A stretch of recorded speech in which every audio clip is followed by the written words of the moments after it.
Robert, I said, listen, I need you to play a Mexican. He says, dude, here's the deal. Sure, fuck it. Sure, why not? Fuck it, sure, of course. Sure, Mexican, whatever. But then he texts back and said, I'm nervous to play the Mexican. I said, well, shit, you played the black dude, and you killed that shit. We're just all, we got to be able to do characters. What kind of blowback did he get from playing the black dude? None. Because we fucked with him. It was before The Wire, too, though. It was like, what year was Tropic Thunder? I feel like that was like 10 years ago. It was wild. But here's the thing.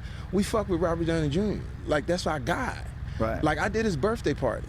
And my first joke was, how dare you take all of these roles from black people? Anyway, everybody's laughing. So it's sort of like the entertainers, man. You got to give us room. You know what I'm saying? Like, to play in it. I'll show you when I you got to take that room. You got to take it. You can't worry about. I saw Chappelle somewhere. It was like, they were asking him about his jokes, and he's like, yo, man, look, people have said worse shit. And I think he said something about Donald Trump saying grab him by the pussy or some shit, whatever. But it was true. It was like the one thing that you look at what happened with politics this year, people sort of stripped away a lot of things. You know what I'm saying? Regardless of what you believed in, whatever person you voted for, there was a lot of things that were sort of addressed about, like, maybe we were playing things a little too close. Like, some of those politicians were afraid to say what Donald Trump was saying, and they ended up being left in the dust because people were a little like, well, he's got a point in the sense that we're playing things a little too close. So when you look at that as a comedian, it's like, wow, that was good for me, and that was good for me in a certain way. Of, first of all, it's great jokes.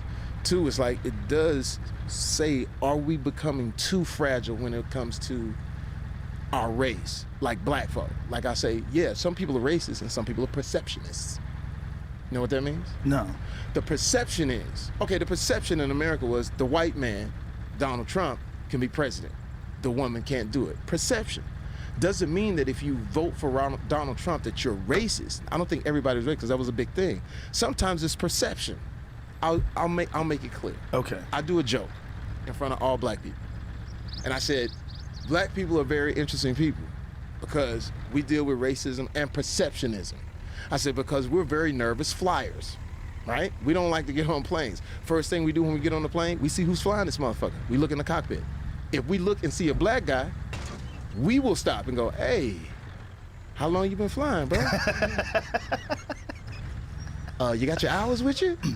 And it was the perception. And don't let a woman sit next to him, oh, shit, we good? It could be a bright, sunny day. It's like, how's the weather? Oh, we're good. And then as you're sitting in that seat, anytime you hit a bump, boom, my brother, we straight? Same situation, you go in the cockpit, you see that white guy with that salt and pepper hair and those aviators and his forearm hair like this, and it's storming outside. Shit, fly this shit through a hurricane. So it's the perception that we have to talk about sometimes. Does that make sense? Oh, it definitely makes sense. Yeah, there's definitely that. Like the Donald Trump thing's funny. You know who said it best? Alonzo Bowden. You know Alonzo? No, who's that? Funny comedian. Yeah. He goes, not all Donald Trump supporters are racist, but all racists are Donald Trump supporters. He definitely awakened that side.